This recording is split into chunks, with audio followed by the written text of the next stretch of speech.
नमस्कार, आप देख रहे हैं इंडिया न्यूज मध्य प्रदेश छत्तीसगढ़। मैं हूं आपके साथ अपूर्वा। अगले 20 मिनट में आपको दिखाएंगे तमाम खबरें फटाफट अंदाज में। देश भर में आज इनकम टैक्स विभाग एक्शन मोड में नजर आ रहा है। दिल्ली, राजस्थान, उत्तर प्रदेश, मध्य प्रदेश, मुंबई, छत्तीसगढ़, उत्तराखंड, बैंगलोर में आईटी की टीम ने कई बड़े कारोबारी समूह पर छापेमारी कार्रवाई की।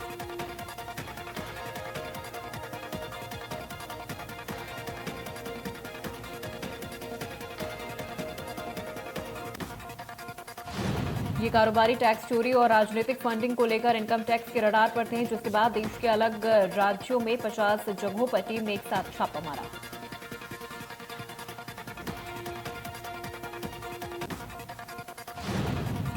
वहीं राजस्थान के मिड डे मील घोटाले को लेकर भी मुंबई, राजस्थान, उत्तराखंड और दिल्ली में आईटी ने रेड की है।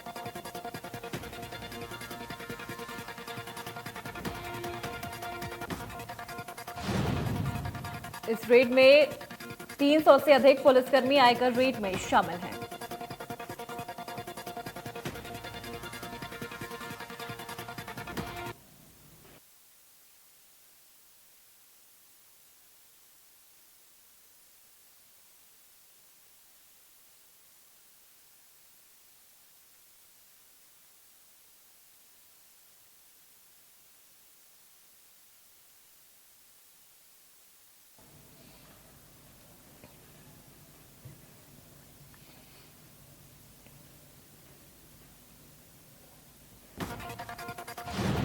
इस रेड में 300 से अधिक पुलिसकर्मी आयकर रेड में शामिल हैं। सीआरपीएफ के जवानों को भी सुरक्षा के लिए साथ लिया गया।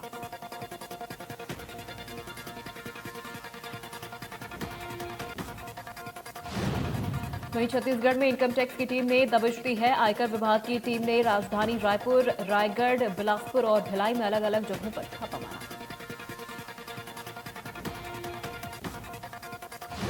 आयकर विभाग की इस छापेमारी में 50 से अधिक अफसरों की टीम शामिल है। जानकारी के मुताबिक रायपुर में स्टील और शराब कारोबारी के घर और ठिकाने पर छापे मारे गए। जानकारी के मुताबिक अमोलक सिंह भाटिया समेत कई कारोबारियों के ठिकानों पर छापेमारी की गई। सीए अमित अग्रवाल के ऐश्वर्या किंगडम स्थित निवास पर भी आईटी की कार्रवाई जारी।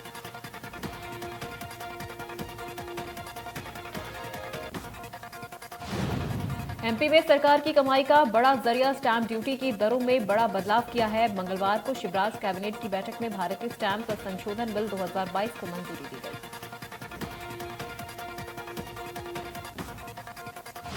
नए नियमों के मुताबिक अब कार और प्रॉपर्टी लोन की पोर्टेबिलिटी यानी एक बैंक से दूसरे बैंक में लोन ट्रांसफर करने पर 1000 रुपए की स्टैंप ड्यूटी लगाई जाएगी।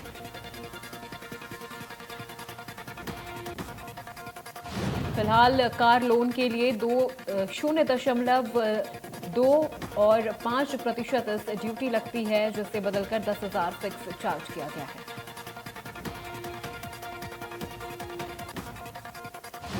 अभी तक ये निःशुल्क था, लेकिन अब अगर आप अपने मकान का रीडेवलपमेंट करवाना चाहते हैं तो 0.25% ड्यूटी देनी होगी।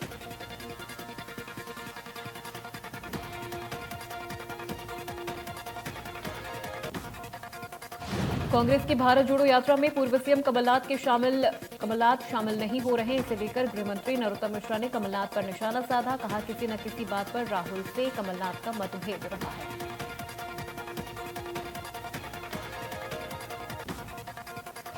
वहीं नरोत्तम मिश्रा ने राजस्थान के सीएम अशोक गहलोत के मास्क पहनकर चरणामृत लेने पर तंज कसा। उन्होंने कहा कि जब कांग्रेस नेता आटे को लीटर में, अंडे को किलो में तोल सकते हैं तो फिर वो मास्क लगाकर चरणामृत लेंगे ही।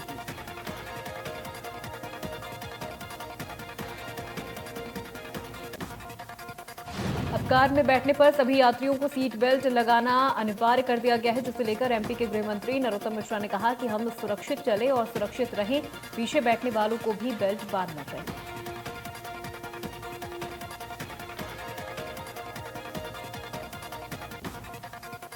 मध्य प्रदेश सरकार ने फिर एक और विभाग का नाम बदला है। सरकार का दावा है कि तकनीकी परीक्षक संगठन को मजबूत बनाने के लिए परिवर्तन किया गया है।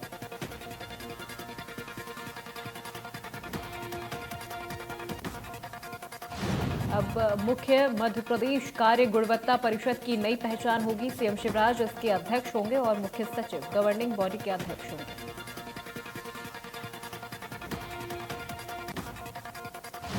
एमपी में पीएम मोदी के जन्मदिन के मौके पर 17 सितंबर से जनसेवा अभियान की शुरुआत की जाएगी। जनसेवा अभियान और सेवा पखवाड़ा के लिए मंत्रियों के समूह का गठन किया गया है। इस अभियान में प्रदेश के लोगों को सरकार की कई योजनाओं का लाभ दिलाना सुनिश्चित किया गया है। इस काम के लिए हर जिले में मंत्रियों को भेजा जाएगा।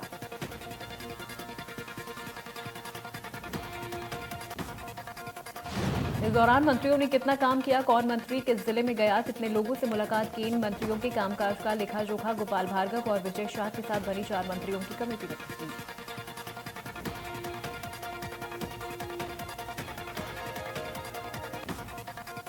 राष्ट्रीय स्वयंसेवक संघ के प्रमुख मोहन भागवत रायपुर पहुंचे, जहां संघ प्रमुख 6 दिन रायपुर में प्रवास हैं। इस दौरान भागवत केंद्रीय टोली के पदाधिकारियों के साथ आगामी कार्य योजना पर मंथन करेंगे।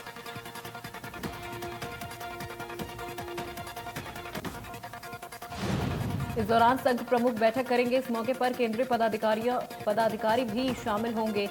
सर कार्यवाहक दत्तात्रेय होसबोले के साथ अन्य प्रमुख पदाधिकारी भी पहुंच रहे हैं।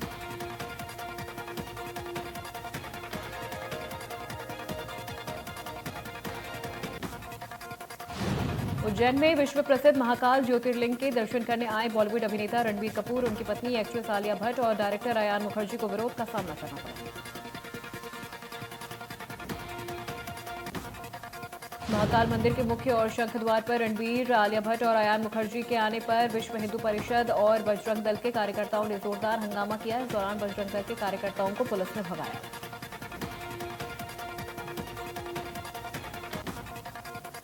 हालात ऐसे हो गए कि रणबीर और आलिया को पापा महाकाल के दर्शन किए बिना ही लौटना पड़ा। हिंदू संगठनों के कार्यकर्ता रणबीर के बीफ वाले बयान का विरोध कर रहे थे।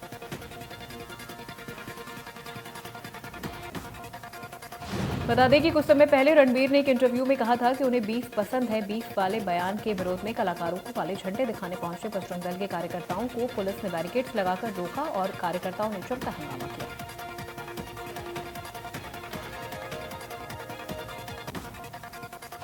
भोपाल के वार्ड 54 में नगर निगम कार्यालय में कर्मचारियों के लिए अय्याशी का अड्डा बन गया है, जहां आए दिन कर्मचारी शराब पार्टी करते नजर आते हैं।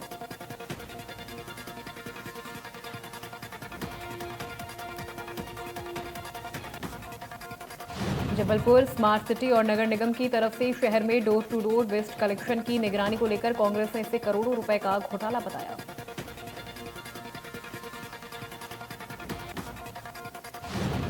निगम अधिकारियों ने जबलपुर शहर के लिए 6 करोड़ 80 लाख रुपयों का प्रोजेक्ट बनाकर करीब 2.5 लाख घरों में रेडियो फ्रीक्वेंसी आइडेंटिफिकेशन चिप लगवाई थी।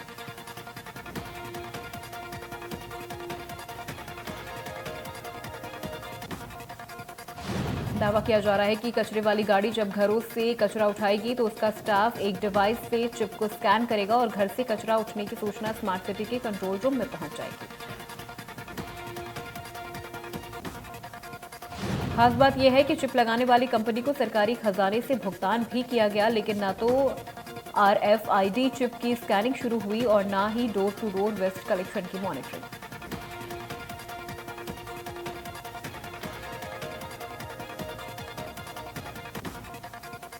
DRI इंदौर टीम को एक बड़ी कामयाबी मिली है, जहां पुलिस ने AB रोड से एक कार से 7.1 किलो सोना बरामद किया है और 2 आरोपियों को गिरफ्तार किया।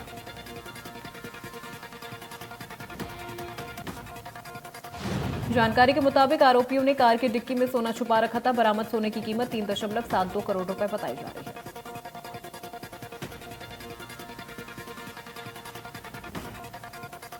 वहीं आरोपी से पूछताछ के बाद मुंबई के ज्वेलर्स को भी गिरफ्तार किया गया है। DRI की टीम पूरे मामले की जांच में जुट गई है।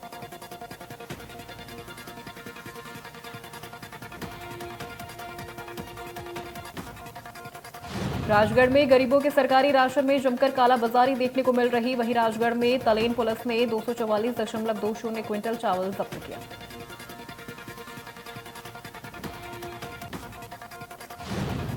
पुलिस के मुताबिक इस सरकारी चावल को तलेन के पवन शर्मा और महेश शर्मा द्वारा ट्रक में लोड करवाया गया था और सिडनी बालाघाट में बेचने के लिए ले जाया जा रहा था। ट्रक में भरे चावल की बिल्टी माखन सिंह यादव के नाम से बनाई गई थी। फिलहाल पुलिस ने ट्रक ड्राइवर और क्लीनर को गिरफ्तार किया है।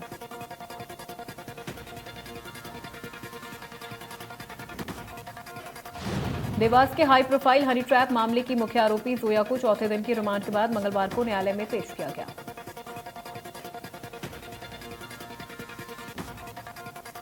साथ ही कोर्ट ने एफआईआर में 2 और धाराएं 388 और 389 का इजाफा किया है। वहीं बहुचर्चित हनी ट्रैप मामले में एडवोकेट अनुराग शर्मा को आरोपी बनाया गया है।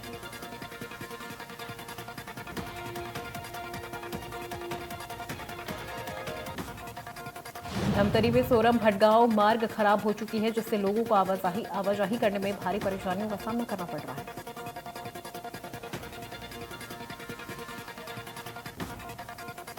जानकारी के मुताबिक कलेक्ट्रेट मार्ग बहुत ही व्यस्त मार्गों में से एक है, जहां गांव एवं शहर के लोग रोजाना अपनी विभिन्न समस्याएं लेकर आते हैं।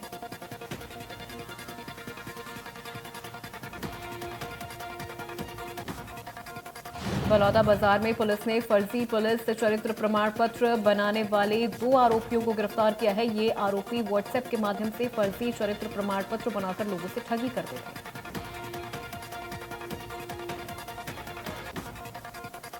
वहीं शिक्षित बेरोजगार युवक ने प्राइवेट सिक्योरिटी गार्ड की नौकरी के लिए पुलिस चरित्र प्रमाण पत्र बनाने के लिए एक ऐप डाउनलोड किया, जिसके 2 घंटे बाद उसके पास पुलिस चरित्र प्रमाण पत्र उसके व्हाट्सएप पर आ गया।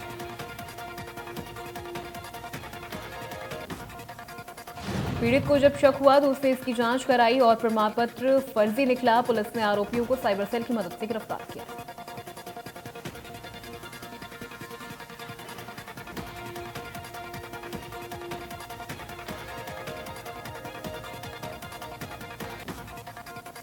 बलौदा बाजार में भालू के काटने से एक युवक की मौत हो गई। जानकारी के मुताबिक झालपानी निवासी राकेश पारधी अपने दोस्त के साथ भैंस चराने गया था। इस दौरान भालू ने इस पर हमला कर दिया।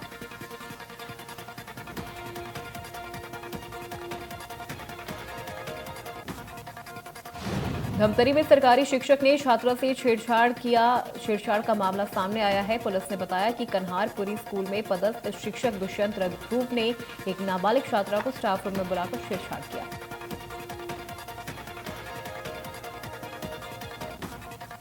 मामला सामने आने के बाद आक्रोशित ग्रामीणों ने इसकी शिकायत कुरुद थाने में की। आनन फानन में पुलिस ने शिक्षक के खिलाफ छेड़छाड़ और पॉक्सो एक्ट के तहत अपराध दर्ज कर लिया।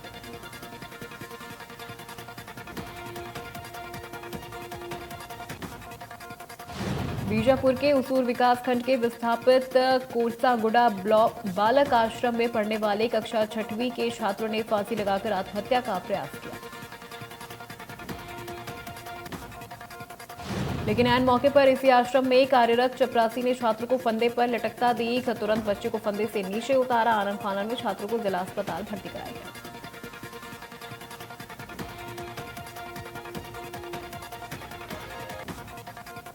राजधानी भोपाल में एमपीईबी की लापरवाही ने एक मासूम की जान ले ली। बिजली के खंभे में निकले अर्थिंग तार में करंट आने से 7 वर्षीय मासूम उसकी चपेट में आ गया और उसकी मौत हो गई।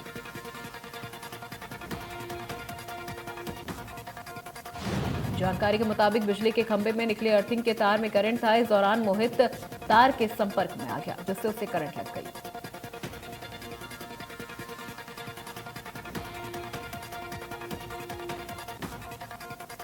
देश भर में गणपति उत्सव की धूम है। वहीं उज्जैन के महाकालेश्वर मंदिर में भगवान महाकाल को जल से स्नान कराया गया।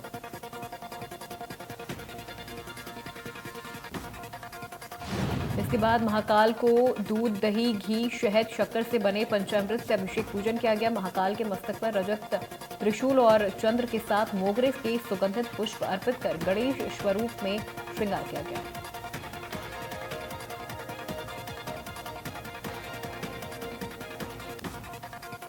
देवास के हाटपी पल्या में डोल 11 पर नरसिंह घाट स्थित भमोरी नदी में भगवान नरसिंह की 7.5 किलो वजनी पाषाण मूर्ति तैराई गई।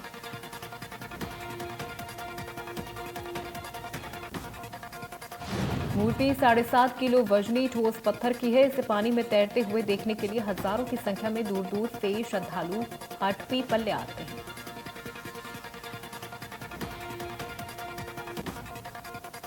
प्रतिमा के तैरने से अंदाज लगाया जाता है कि अगला साल कैसा होगा। प्रतिमा 3 बार तैराई जाती है। आम धारणा है कि मूर्ति अगर तीनों बार पानी में तैरती है तो आगामी साल सुखद होगा। 2 बार तैरती है तो साल के 8 महीने अच्छे होंगे।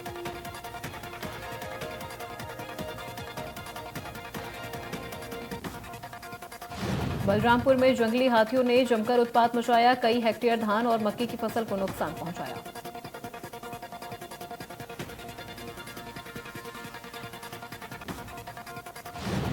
वहीं इन हाथियों के दलों पर वन विभाग की नजर है। हालांकि हाथियों की संख्या ज्यादा होने से वन विभाग भी इन्हें खदेड़ने में असमर्थ है। कांग्रेस पार्टी आज कन्याकुमारी से 3,570 किलोमीटर लंबे भारत जोड़ो यात्रा शुरू करेगी। ये यात्रा देश के 12 राज्यों से होकर गुजरेगी।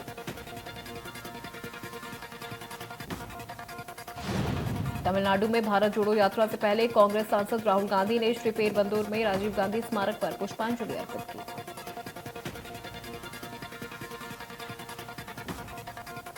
दिल्ली के मुख्यमंत्री अरविंद केजरीवाल ने प्रधानमंत्री नरेंद्र मोदी को चिट्ठी लिखकर केंद्र सरकार की 14,500 स्कूल अपग्रेड करने की योजना पर सवाल खड़ा कर दिया। केजरीवाल ने कहा कि देश में 10 लाख से ज्यादा सरकारी स्कूल हैं। ऐसे तो सभी स्कूलों को ठीक करने में 100 साल से भी ज्यादा वक्त लग जाएगा।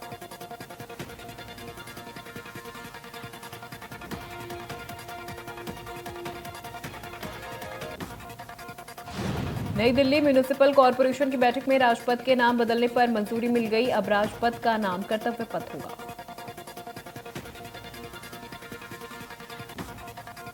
राजपथ राष्ट्रपति भवन से इंडिया गेट तक का रास्ता है, जिसकी लंबाई 3 किलोमीटर है। नेताजी की प्रतिमा से राष्ट्रपति भवन तक कर्तव्य पथ कहलाएगा।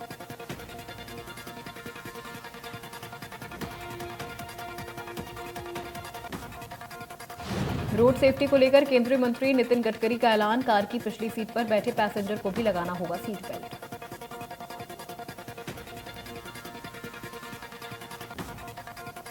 अब कार में पिछली सीट पर बैठे यात्रियों के लिए सीट बेल्ट पहनने को लेकर सरकार सख्त हो गई है। ऐसे यात्रियों के लिए सीट बेल्ट पहनना अनिवार्य पहले से ही है। जानकारी के मुताबिक टाटा सन्स के पूर्व चेयरमैन साइरस मिस्त्री मौत के बाद सरकार ने पिछली सीट पर बैठे लोगों के लिए सीट बेल्ट अलर्ट की व्यवस्था शुरू करने का फैसला किया है।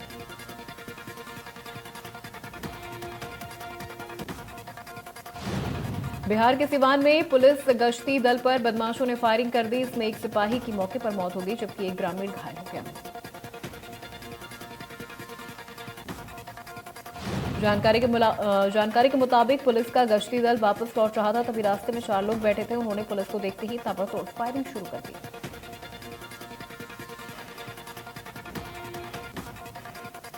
वहीं घायल को अस्पताल में भर्ती कराया गया है। मृतक सिपाही की पहचान वाल्मीकि यादव के रूप में हुई है।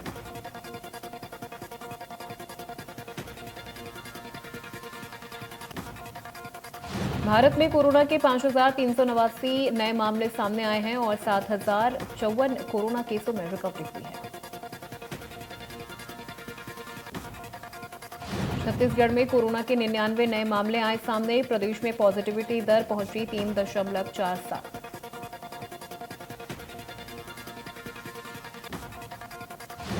हरियाणा में पिछले 24 घंटों में 159 नए मामले दर्ज किए गए। वहीं इस दौरान 230 मरीजों ने कोरोना को मात दी।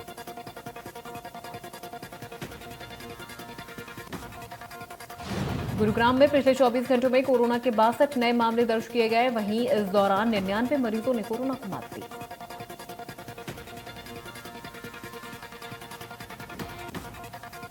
अंबाला में डेंगू के मामले बढ़ने लगे, जिसको लेकर स्वास्थ्य विभाग ने सतर्कता बढ़ा दी है। अंबाला में 7 लोगों में डेंगू पाया गया।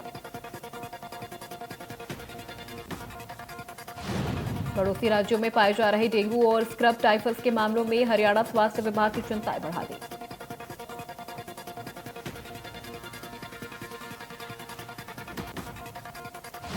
पलवल के चमोली वन धाम में तेंदुआ दिखाई देने से दहशत, लोगों ने आना जाना किया बंद।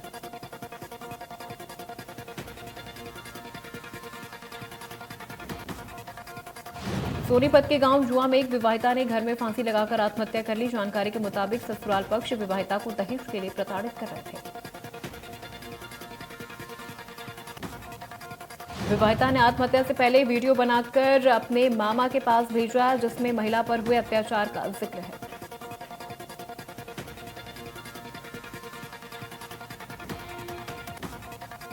मिजोरम के चंफाई में देर रात भूकंप के झटके महसूस किए गए। नेशनल सेंटर फॉर सिस्मोलॉजी के मुताबिक भूकंप के झटके रात करीब 12:50 पर महसूस किए गए। रिक्टर स्केल पर भूकंप की तीव्रता 4.4 मापी गई है। नेशनल सेंटर फॉर सिस्मोलॉजी ने भूकंप से किसी जान माल की हानि की पुष्टि नहीं की है। भारत और श्रीलंका के बीच एशिया कप में मुकाबला, भारत को सुपर 4 में मिली लगातार दूसरी हार।